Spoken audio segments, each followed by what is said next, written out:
আমি এখন দাঁড়িয়ে আছি আটগাঁও ইউনিয়নের ২ নম্বর ওয়ার্ডের নিজগাঁও থেকে ছেড়ে আসা একটা নতুন হাটি, যার নাম হলো সরুক্ষেত। এখানে প্রায় ৩০-৪০টার মতো বাড়ি বসবাস করেন, কিন্তু এদের কোনো কারেন্ট নেই, ইলেকট্রিসিটি নেই। এখান থেকে মাত্র ৫টা খুঁটি দূরে ইলেকট্রিসিটি আনার ব্যবস্থা আছে, কিন্তু বারবার তাদের কাছে ইলেকট্রিসিটির কানেকশন দেওয়ার চেষ্টা করেও তারা ব্যর্থ হয়েছে। গতকালকে রাতে তারা গিয়েছিলেন আমাদের এখানে, সেখান থেকে এই জন্যই আমি আগ্রহ করে এই গ্রামটা দেখতে আসলাম। এখনও বাংলাদেশে এই রকম গ্রাম আছে যেখানে ইলেকট্রিসিটি বা কারেন্টের সংযোগ লাগে নাই।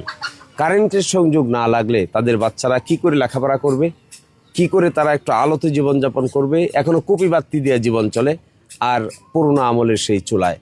এই জায়গায় যারা প্রশাসন আছেন, যারা পল্লী বিদ্যুৎ এর অফিস আছেন, আমি তাদেরকে আহ্বান জানাবো, দ্রুত আপনারা এটা সফর করবেন, এদের সঙ্গে কথা বলবেন, যে কয়টা খুঁটি লাগে, যে ব্যবস্থা লাগে এই ব্যবস্থাটা করবেন, করে এখানে দ্রুত ইলেকট্রিসিটি কানেকশন দেওয়া প্রয়োজন। এরা অন্ধকারে জীবনযাপন করে, এরা এখানে মাইকে আজান দিবে যে তার জন্যও কোনো ইলেকট্রিসিটি নাই।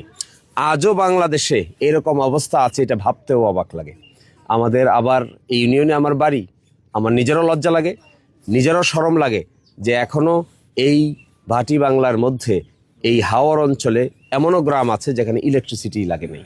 আমি একবার চ্যালেঞ্জ আকারে নিয়েছিলাম শাসকাই সহ 5টি গ্রামে ইলেকট্রিসিটি দেওয়ার।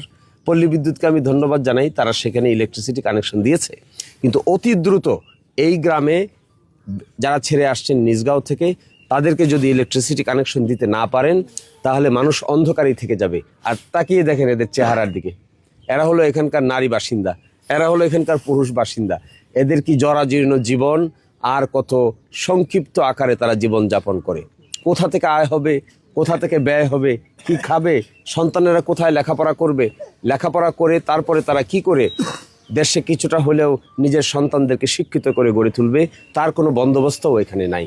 ফলে কর্তৃপক্ষকে আমি বলবো, দ্রুত এখানে লোক পাঠান, মাপামাপি করেন, ইলেকট্রিসিটির যে কয়টা কোটি দরকার, এই টাকা কিভাবে জোগাড় হবে, আপনারা জোগাড় করতে না পারলে আমাদের সাথে যোগাযোগ করেন, আমরা সেই খরচের ব্যবস্থা করে দিব। কিন্তু এই ইলেকট্রিসিটি দ্রুত লেগে যেতে হবে, এখানে আর মানুষকে অন্ধকারে রাখা যাবে না।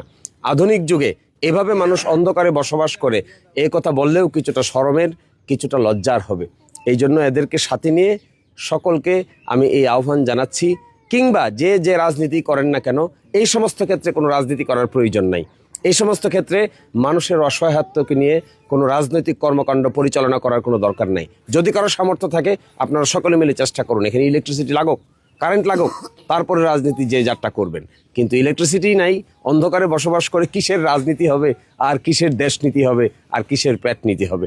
তো সকলকে মিলে আমি আহ্বান জানাই, পল্লী বিদ্যুৎ সমিতির লোকেরা যে যেখানে যেভাবে দেখছেন, যারা এটার সঙ্গে সম্পৃক্ত আছেন, you take this issue with very sincerely.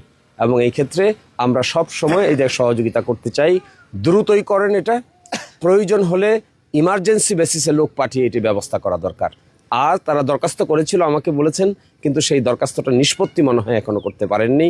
যদি না করে থাকেন তাহলে দ্রুত করেন, আর যদি করে থাকেন তাহলে দ্রুত এখানে ইলেকট্রিসিটি কানেকশন দেওয়ার ব্যবস্থা করেন। খরচের দায় দায়িত্ব আমরা সকলে মিলে ব্যবস্থা করব। এই ব্যাপারে আপনাদের মাথার কোনো হেডেক থাকবে না। সকলেই ভালো থাকবেন, সকলেই এই দরিদ্র মানুষদের জন্য কাজ করার জন্য এগিয়ে আসবেন। এইটাই হবে আমাদের আগামী দিনের রাজনীতি। আর বাকি সব কিছুই ঠেলাঠেলি হবে, কিন্তু এই জনগণের ভাগ্যে শেষ পর্যন্ত শূন্য ছাড়া কিছুই জমা পড়ে না। ধন্যবাদ সবাইকে, সকলেই ভালো থাকুন। আল্লাহ হাফিজ।